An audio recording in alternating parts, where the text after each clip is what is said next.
В эфире итоговая программа новостей. Расскажем о главных событиях среды. С вами Василий Радченко. Смотрите сегодня. Правительство продлило меры поддержки. Безработным родителям выплатят по 3000 рублей на ребенка и в сентябре месяце.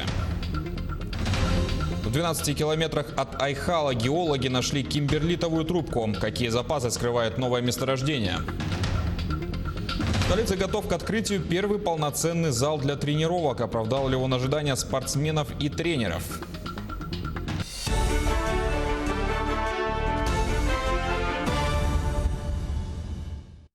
За сутки в России выявлено чуть более 5200 заболевших коронавирусом. При этом 142 человека умерли. Выздоровели почти 6500 пациентов. Лидером по количеству заболевших остается город Москва – 642 человека. Далее идут Петербург – 218, Подмосковье – 164, Нижегородская область – 159 и Ростовская область – 153. В целом за все время пандемии в России зафиксировано 1 041 007 случаев коронавируса в 85 регионах страны. Говоря об обстановке в нашем регионе, за минувшие сутки в Якутии выявили 63 новых случая коронавирусной инфекции. В Якутске 30, в Мирнинском районе 12, в Нерюнгринском и Татинском по 5, в Хангаласском 3, в Верхнеколымском и Аймиконском по 2 и единичные случаи в других районах. COVID-19 унес жизнь еще одного якутянина. За сутки лабораториями региона проведено свыше 3600 исследований на вирус. Телеканал «Якутия-24» продолжает рассказывать истории врачей, которые первыми приняли на себя удар в борьбе с пандемией. Сегодня герой нашего сюжета – врач детской инфекционной городской больницы Якутска. О тяжести пика пандемии он рассказал Полине Долинской. Рабочий день Николая Петровича начинается в 8 утра. Работа с документами, утренняя конференция, обходы, консультации, ежедневные сводки больных. Он и раньше работал в таком режиме. Но все изменилось в марте этого года.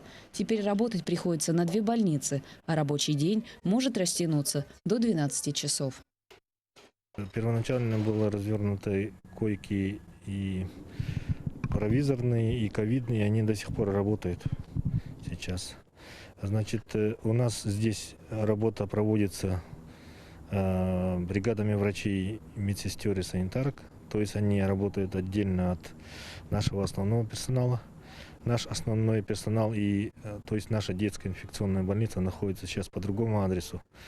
В развернутом в республиканском детском туберкулезном санатории здании на Покровском тракте. То есть мы работаем на 2 фронта. То есть на ковидный, то есть на коронавирус, и отдельно на свои детские инфекционные болезни. В его отделение привозят детей, у которых коронавирус уже выявили или только подозревают. Их гораздо меньше, чем взрослых, и большинство из них инфекцию переносят легко.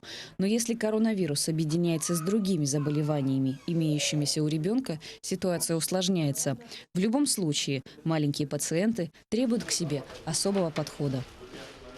В принципе, дети, они переносят это легче, если им объяснить. Если объяснить, что в принципе ничего страшного нет. Если объяснить, то есть с ними общаться хорошо и настроить на правильный лад. Поэтому, по идее, проблем не было. Бывали там мелкие моменты, когда были небольшие непонятки. Это мы все прошли. В принципе, мы сейчас работаем по налаженному ритму. За весь период с марта по сентябрь вирус COVID-19 перенесли около 230 детей, и 65 наблюдались как контактные. На сегодняшний день в спецотделении детской инфекционной больницы 9 пациентов. Тем не менее, врачи не теряют бдительности и контролируют наличие необходимых средств для лечения в случае второй волны пандемии. По средствам индивидуальной защиты, по расходным материалам, по медикаментам особых проблем не возникало, потому что мы уже заранее были готовы к этому. В процессе с апреля месяца до настоящего времени мы постоянно закупаем и пополняем наши запасы. Нам, в принципе, всего хватает. Сегодня уже точно можно сказать, что жизнь для большинства жителей планеты разделилась на до и после коронавируса. Кому-то придется менять работу, кому-то привычки, а большинству – отношение к происходящему. Многие медики сегодня надеются на то, что отношение государства и жителей страны к их профессии тоже изменится. Полина Долинская, Георгий Григорьев, Якутск.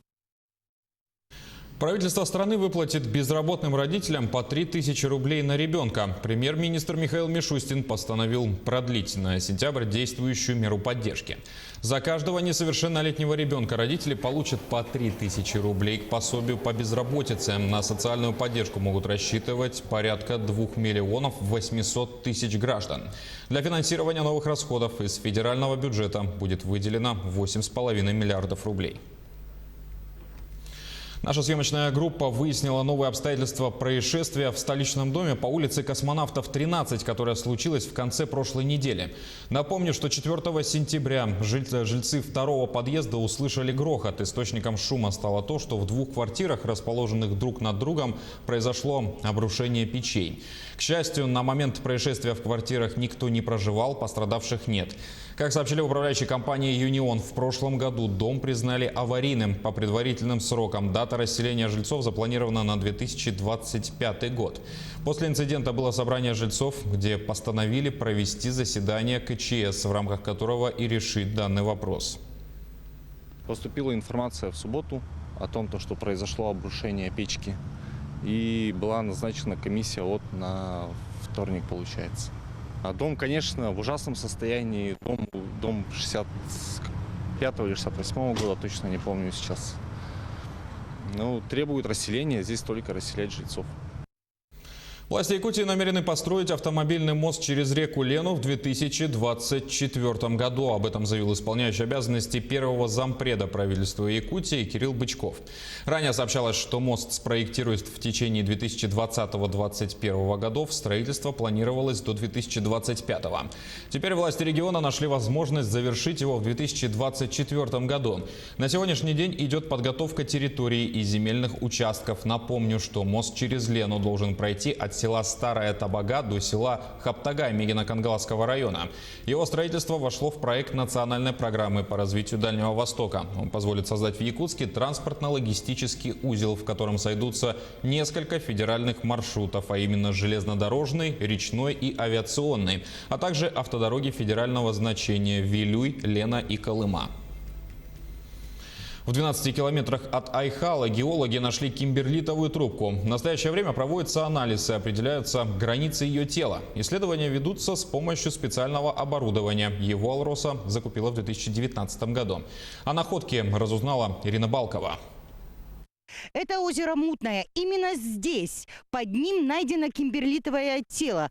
Возможно, оно совсем скоро появится на карте алмазных месторождений «Алроса». Но пока здесь продолжаются поисковые работы.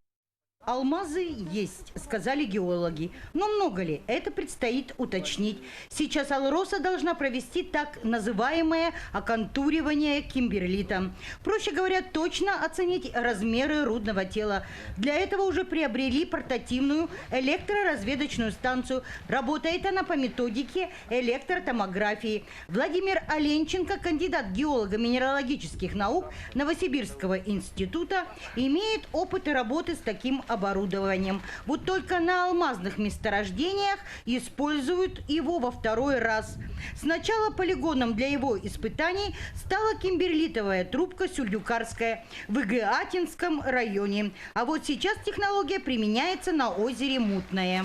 Сейчас мы используем современную аппаратуру, которую купила компания «Алроса» в прошлом году. В конце 2019 года она поступила на вооружение. 64-канальная станция, мы потом ее увидим на профилях. Это новый генератор мощный, киловаттный, и дает нам возможность зондировать там до 200 метров и смотреть геологическое строение разреза. Подготовка оборудования для исследований достаточно сложный и кропотливый процесс. На этом задействован не один человек. Электротомография мы, как я говорил, получили только недавно, конец 2019 года. Мы только сейчас изучаем прибор. Сотрудник с Новосиба нам показывает, как надо все правильно делать. И какие вот настройки, какие вот токи, там напряжение надо ставить. Мы в стадии обучения, получается, сейчас. Территория возле озера Мутная труднодоступная. Большая ее часть напоминает каменоломню. Поэтому сейчас самое время вспомнить пословицу: где не пройдет человек, там пройдет геолог. Затрудняют работу геофизиков залегающие на глубине каменные глыбы. Они мешают зондировать землю, но процесс идет. Результаты исследований геофизики планируют получить уже в ближайшее время. Ирина Балкова, Денис Сиротин, телеканал «Алмазный край». Запуск первой очереди угольной шахты Инаглинской и фабрики Инаглинская-2 в Нерюнгринском районе завтра будет транслироваться онлайн. Показ организует компания «Колмар». Мероприятие начнется в 16 часов по якутскому времени.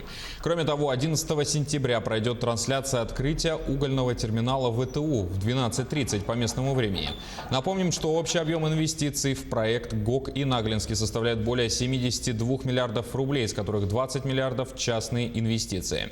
Объекты позволят увеличить производственную мощность по добыче и переработке рядового угля до 6 миллионов тонн в год, что в 3 раза больше нынешних показателей. К 2023 году со строительством второй очереди объемы добычи и переработки угля планируется увеличить еще в 2 раза, до 12 миллионов тонн. Более 120 квот на добычу охотничьих ресурсов распределили в Якутии. Минэкологии провели повторную жеребьевку. К ней допустили заявки, которые получили отрицательный результат в первый раз. Было обработано более 5000 заявлений. По результатам розыгрыша 123 заявителя получили положительное решение. Теперь эти участники должны подать заявление через личный кабинет портала государственных и муниципальных услуг республики, где следует выбрать дату, время и место получения разрешения.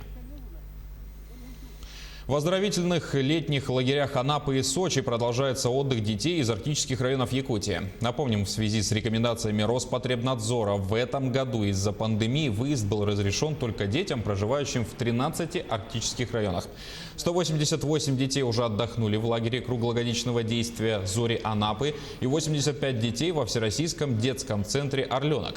Кроме того, в рамках выделенных Якутии федеральных квот в сентябре-октябре планируется отдых еще 140 детей из арктической зоны. Региональным оператором, отвечающим за выезд, является Центр отдыха и оздоровления детей «Сосновый Бор». На их базе проводится медицинский осмотр. Кроме того, для обеспечения безопасности условий совместно с Министерством транспорта региона проработан вопрос организации так называемого «зеленого коридора» для вылетающих групп. Так, минувшим днем из Зорь Анапы вернулась очередная группа детей, которые смогли отдохнуть на море 21 день. Мне в этом лагере очень понравилось. Особенно жаркое солнце и теплое море. В этом лагере мне очень нравится то, что никто не сидит на месте, всегда идут различные мероприятия. Было очень весело, особенно с многими ребятами познакомился, нашел новых друзей. За всю эту смену мы очень сильно сдружились, и прощаться было очень тяжеловато. Радостная новость для дзюдоистов сборной Якутии. В столице готов к открытию первый полноценный зал для тренировок, отвечающий всем современным требованиям. Как долго пришлось ждать и соответствует ли полученный зал этим ожиданиям? Спортсмены и тренеры поделились с Полиной Долинской.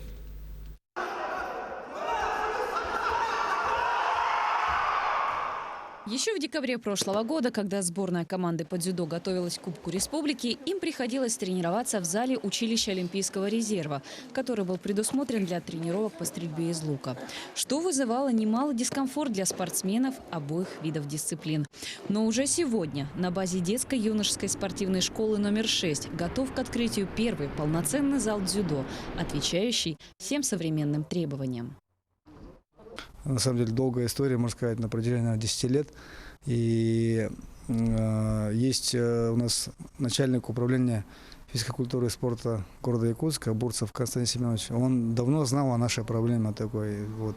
Поэтому в конце учебного года, в мае у нас состоялся разговор, и он сказал, что, возможно, если все пойдет хорошо, то с сентября мы откроем отделение новое по дзюдо при Дюша номер 6 города Якутска, где мы сейчас находимся. Поэтому у нас от разговора все перешло уже в дело, и все согласования прошли.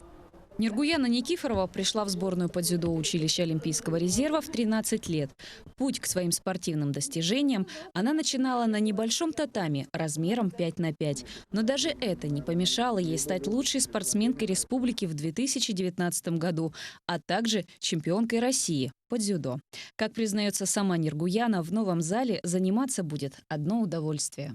У нас, вот, допустим, 10 человек тренировалось на таком маленьком вот квадратике, как вот этот вот желтый. А сейчас здесь, я думаю, спокойно человек 20-30 поместится. И еще можно, несколько групп сделать. Несмотря на то, что дзюдоисты нашей республики добиваются немалых побед как в стране, так и в мире, иногда тренировки приходилось проводить в зале гораздо меньше, чем нынешние. Но и это не помешало воспитать целое поколение чемпионов. А сейчас перед тренерами и спортсменами открываются гораздо большие перспективы и возможности. Одновременно могут и до 40 детей провести при желании, да, чтобы. Но это будут, конечно, взрослые спортсмены, там, чуть постарше, там, 15, 16, 17 лет, и юниоры. А дети маленькие, начинаешь там с 7 лет, которые, их, наверное, человек до 20 могут одновременно тренировать. И здесь как раз вот сейчас у нас 2 тренера, это Мария Прокофьевна Данилова и Анна Николаевна Никитина, получается. И Мария Прокофьевна, допустим, она сейчас, можно сказать, самая титулованная тренер, потому что в прошлом году буквально вот Моисеева Аина, она у нас медали привезла с первенства мира и Европы, с командного. И она же выиграла юниорскую Россию. Такой красивый сделал хэт-трик по медалям. Вот поэтому здесь, я думаю, еще не одна Аина Моисеева может появиться в стенах вот этого зала. Открытие нового зала, как и другие спортивные объекты города, запланировано на 1 октября. Все члены сборной команды по дзюдо с нетерпением ждут наступления этого дня, когда они приступят к первым тренировкам после пандемии. Полина Долинская, Павел Пахомов, Якутск. На этом программа подошла к концу. Спасибо за внимание и до свидания.